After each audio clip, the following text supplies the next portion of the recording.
भगवान राम को समर्पित दो ग्रंथ मुख्यतः लिखे गए हैं। एक तुलसीदास द्वारा रचित श्री रामचरितमानस और दूसरा वाल्मीकि कृत रामायण। इनके अलावा भी कुछ अन्य ग्रंथ लिखे गए हैं, पर इन सब में वाल्मीकि कृत रामायण को सबसे सटीक और प्रामाणिक माना जाता है। लेकिन बहुत कम लोग जानते हैं कि श्री रामचरितमानस और रामायण में कुछ बातें अलग हैं, जबकि कुछ बातें ऐसी हैं जिनका वर्णन केवल वाल्मीकि कृत रामायण में है। आज इस लेख में हम आपको माता सीता के बारे में कुछ ऐसी बातें बताएंगे जिनका उल्लेख केवल वाल्मीकि कृत रामायण में ही मिलता है। नंबर 1, श्री राम से विवाह के समय सीता की आयु 6 वर्ष थी। इसका प्रमाण वाल्मीकि रामायण के अरण्य कांड में इस प्रसंग से मिलता है। इस प्रसंग में सीता साधु रूप में आए रावण को अपना परिचय इस प्रकार देती है। श्लोक उषित्वा द्वादश समा इक्ष्वाकुणाम निवेशने भुंजना मानुषान भोगान सर्व काम समृद्धिनी तत्र तत्रयोदशे वर्षे राजा मंत्रयत प्रभुः अभिषेचयतु रामं समेतो राजमंत्रिभिः परिगृहतु कैकेयी स्वशूर सुकृतेन मे मम प्रव्राजन् भरत सय्याभिषेचनम्। 18 ही वर्षाणि मम जन्मनि गयन्ति।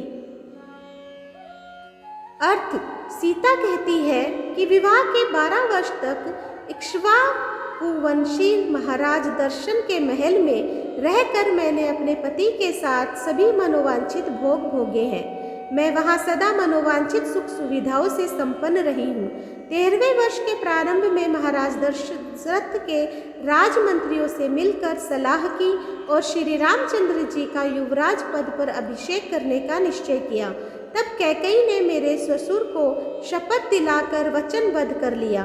फिर 2 वर मांगे, मेरे पति के लिए वनवास और भरत के लिए राज्याभिषेक।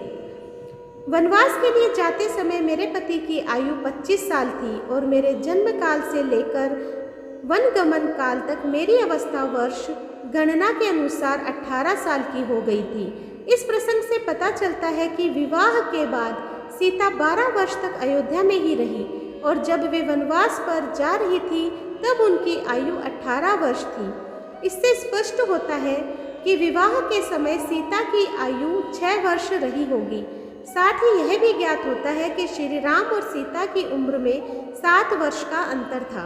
नंबर 2, गोस्वामी तुलसीदास द्वारा रचित श्री रामचंद्र चरितमानस में वर्णन है कि भगवान श्री राम ने सीता स्वयंवर में शिव धनुष को उठाया और प्रत्यंचा चढ़ाते समय वह टूट गया, जबकि वाल्मीकि द्वारा रचित रामायण में सीता स्वयंवर का वर्णन नहीं है।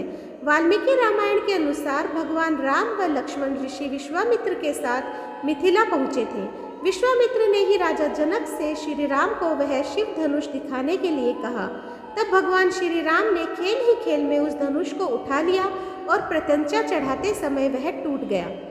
राजा जनक ने यह प्रण किया था कि जो भी इस शिव धनुष को उठा लेगा उसी से वे अपनी पुत्री सीता का विवाह कर देंगे।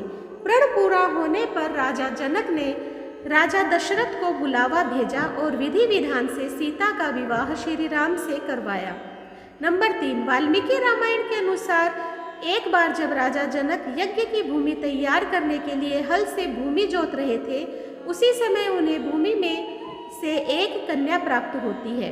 जोती हुई भूमि को तथा हल की नोक को सीता कहते हैं, इसलिए इस बालिका का नाम सीता रखा गया।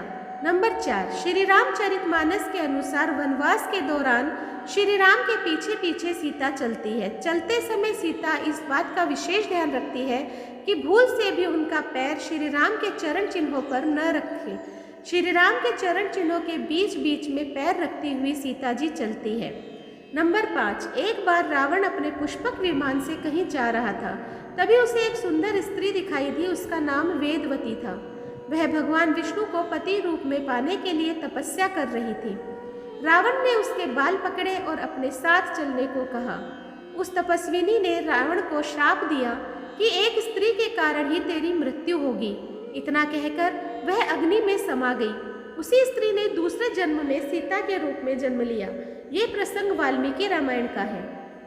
नंबर 6, वाल्मीकि रामायण के अनुसार रावण ने सीता का हरण अपने रथ से किया था। रावण का यह दिव्य रथ सोने का बना था।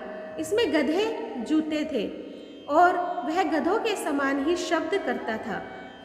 नंबर 7, जिस दिन रावण सीता का हरण कर अपनी अशोक वाटिका में लाया, उसी रात भगवान ब्रह्मा के कहने पर देवराज इंद्र माता सीता के लिए खीर लेकर आए। पहले देवराज ने अशोक वाटिका में उपस्थित सभी राक्षसों को मोहित कर सुला दिया। उसके बाद माता सीता को खीर अर्पित की, जिसके खाने से सीता की भूख प्यास शांत हो गई। ये प्रसंग वाल्मीकि रामायण से मिलता है। नंबर 8, मार्गशीर्ष माह की शुक्ल पक्ष की पंचमी को श्री राम व सीता का विवाह हुआ था। हर साल इस तिथि पर श्री राम सीता के विवाह के उपलक्ष्य में विवाह पंचमी का पर्व मनाया जाता है। यह प्रसंग श्री रामचरितमानस में मिलता है। तो दोस्तों, आज मैंने माता सीता से जुड़ी हुई कुछ अनसुनी बातें आप लोगों के सामने प्रस्तुत की है।